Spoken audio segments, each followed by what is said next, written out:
Hi, here's a little info on Throw Down the Gauntlet. What is Throw Down the Gauntlet? It is a challenge. A lot of our adults told us they didn't like testing, yet people do Tough Mudders and things of that nature.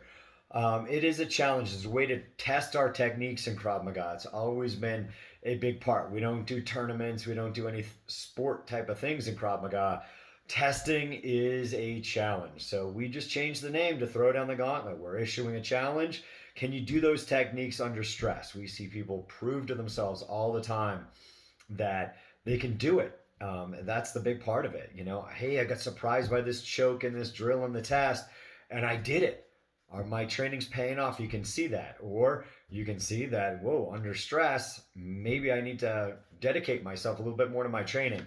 So that is Throw Down the Gauntlet. It's based on the monthly rotations. So as a beginner, you're only responsible for the last 3 months or so of curriculum in that basic level. Or you're in a yellow belt, you're in an orange belt. It might be 6 months. It might be the last 9 months of training.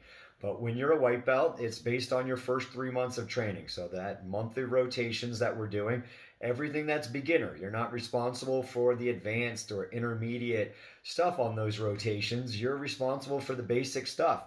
And we're looking for you to progress through. So at the end of basic, when you're going for camo belt, we need to see all of those skills in basic from your last 6 months of training being solid. All that Krav Maga 101 stuff. Inside defenses, 360s, your chokes all around, your headlocks, and your bear hugs, and your basic combative stuff we're doing in class all the time. That's what we're really focused on in that basic level, yet you're able to learn gun defense.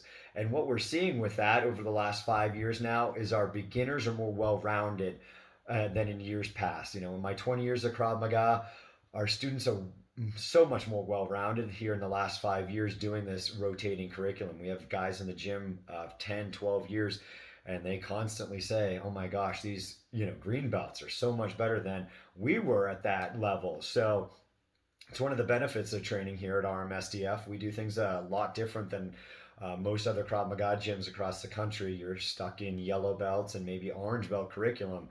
Our rotating curriculum allows you to learn some of that advanced stuff, and what we're seeing come out of that is our students are really well rounded.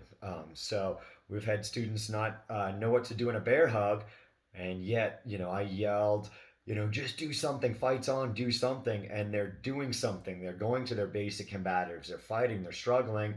And in the instance I'm thinking of, right after that, in a bull in the ring drill, they got gun at a distance, which is an advanced technique, and they didn't blink. They just boom responded because that was something that we were doing all month in that rotating curriculum.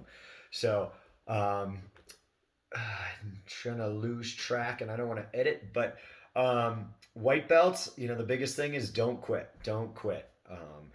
We're trying to teach people to be aggressive and train hard, and there's no quitting in a self-defense scenario out on the street. So that's white to yellow. If you're quitting the test, if you can't complete a drill, you're really quitting the test.